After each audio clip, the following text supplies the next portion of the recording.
신사 여러분, 오늘 이 이야기는 조금 불편하게 들릴 수도 있습니다. 하지만 바로 그렇기 때문에 반드시 들어야 할 이야기이기도 합니다. 많은 남성분들이 전립선 문제를 단순히 나이가 들면 당연히 겪는 불편함 정도로 치부합니다. 밤에 한두 번 화장실에 가는 것, 소변 줄기가 예전보다 약해진 것, 방광이 다 비워지지 않은 듯한 찝찝함을 이 나이에 다 그렇지 하며 넘기지요. 그러나 저는 진료실에서 수없이 확인해 왔습니다.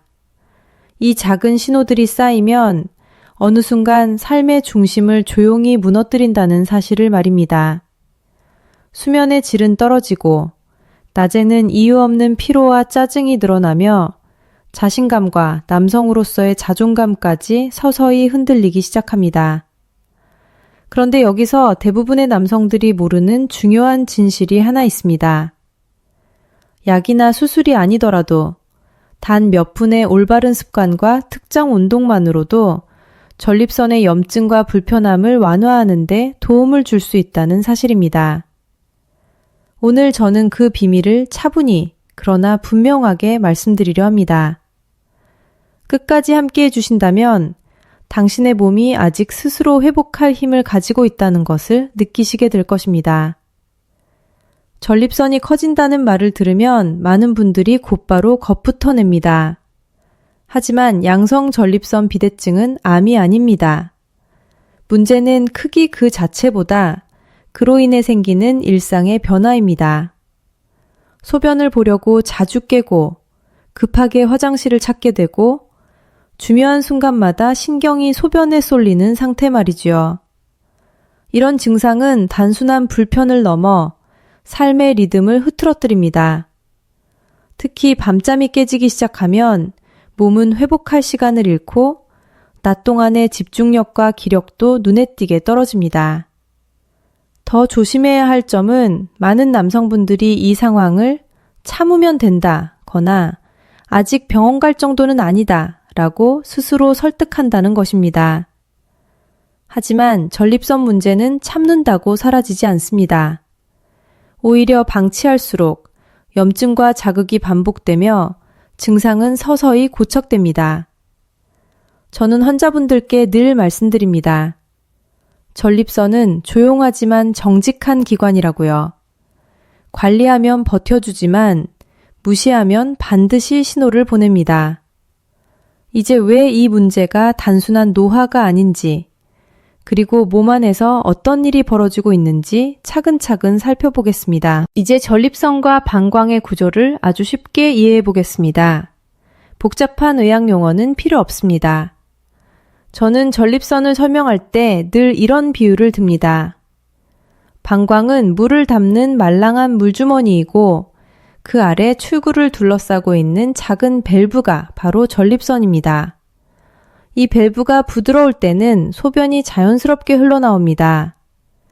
그런데 나이가 들고 호르몬의 균형이 변하면서 이 밸브는 서서히 두꺼워지고 단단해지는 경향이 있습니다.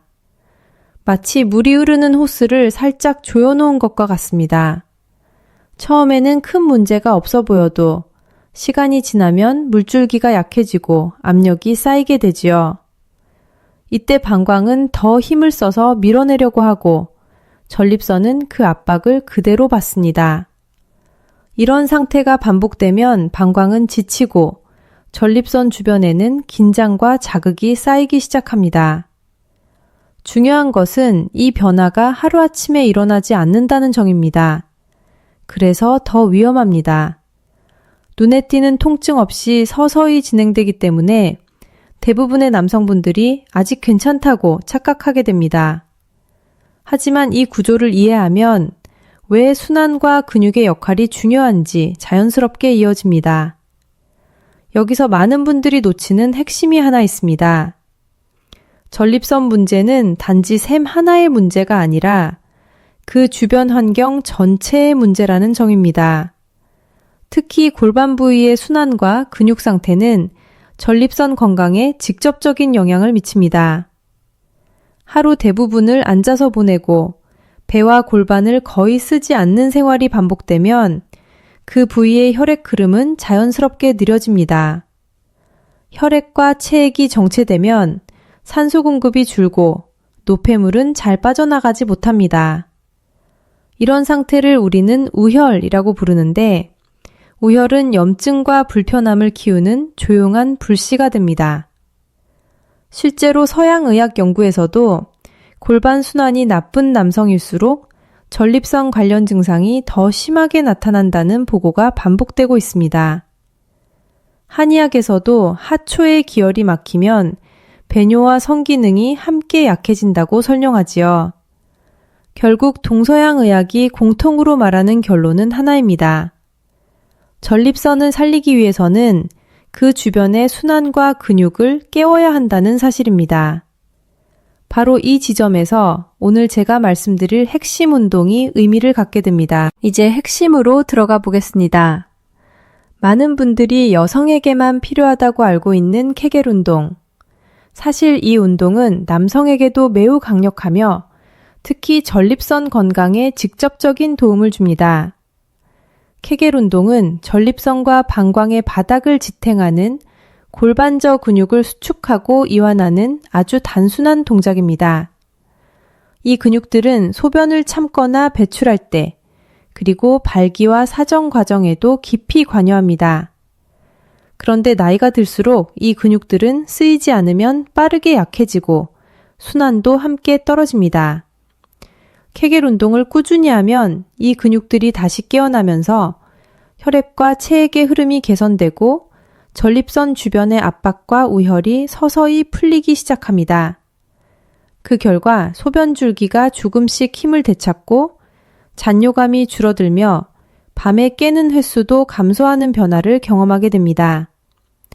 중요한 점은 이 운동이 과시적인 힘을 쓰는 훈련이 아니라는 것입니다. 아주 섬세하지만 몸의 중심을 다시 정렬해주는 회복의 자극이라는 점을 기억하셔야 합니다. 하지만 여기서 반드시 짚고 넘어가야 할 부분이 있습니다. 케겔 운동은 단순해 보이지만 방법이 틀리면 효과를 느끼지 못하거나 오히려 몸에 긴장만 남길 수 있습니다. 제가 진료실에서 가장 자주 보는 실수는 엉덩이나 복부에 힘을 주는 것입니다. 그렇게 되면 골반저 근육이 아니라 겉근육만 피로해지고 전립선 주변의 순환에는 거의 도움이 되지 않습니다. 올바른 방법은 아주 조용합니다. 소변을 보다가 흐름을 잠시 멈출 때 쓰이는 바로 그 안쪽 근육을 떠올리십시오.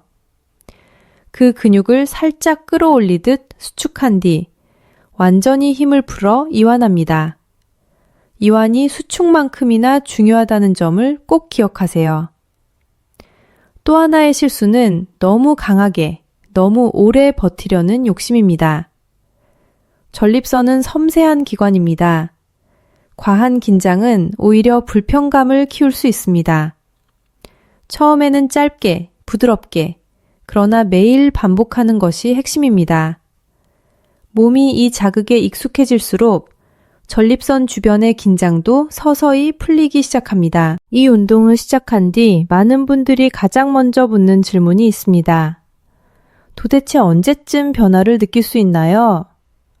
솔직하게 말씀드리면 빠른 분들은 며칠 안에도 작은 신호를 느낍니다. 소변을 볼 때 예전보다 흐름이 조금 더 자연스러워지고 방광을 비운 뒤에 개운함이 달라졌다고 말하지요. 일주일 정도 꾸준히 이어가면 변화는 더 분명해집니다. 뱅에는 횟수가 줄어들고 아랫배의 묘한 긴장이 완화되면서 몸이 편안해집니다. 이것은 결코 기분 탓이 아닙니다. 골반저 근육이 깨어나며 혈액과 체액의 순환이 개선되고 그 결과 전립선 주변의 염증과 부종이 서서히 가라앉기 때문입니다. 저는 이 시점에서 환자분들께 늘 같은 말을 드립니다. 지금 느끼는 이 작은 변화가 바로 몸이 회복 방향으로 움직이고 있다는 신호입니다. 흥미로운 점은 이런 변화가 배뇨에만 그치지 않는다는 것입니다. 몸의 중심이 안정되면서 부부 생활에서도 자신감과 감각이 함께 회복되는 경우를 자주 보게 됩니다. 이제 오늘 이야기의 중요한 마무리 단계입니다. 케겔 운동의 효과를 더 확실히 느끼고 싶다면 생활 습관을 조금만 함께 조정해 보십시오. 낮 동안에는 물을 충분히 마시되 잠들기 직전에 과도한 수분 섭취는 피하는 것이 좋습니다. 저녁 시간대의 카페인과 술은 방광과 전립선을 자극하므로 가능한 한 줄이십시오. 또한 하루에 잠깐이라도 걷는 시간을 만들고 오랫동안 같은 자세로 앉아있는 습관을 피하는 것만으로도 골반 순환은 크게 달라집니다. 그리고 무엇보다 중요한 것은 소변을 참지 않는 것입니다. 참는 습관은 전립선에 불필요한 압력을 반복해서 가합니다. 신사 여러분, 전립선 문제는 나이가 들었다는 증거가 아니라 관리가 필요하다는 신호입니다. 하루 몇 분의 케겔 운동은 약도 수술도 아닌 당신 스스로에게 주는 가장 기본적인 처방입니다. 오늘부터 7일, 단 일주일만이라도 꾸준히 실천해 보십시오. 그리고 어떤 변화가 있었는지 스스로 느껴보시길 바랍니다. 이것이 바로 당신의 몸과 다시 화해하는 첫걸음입니다.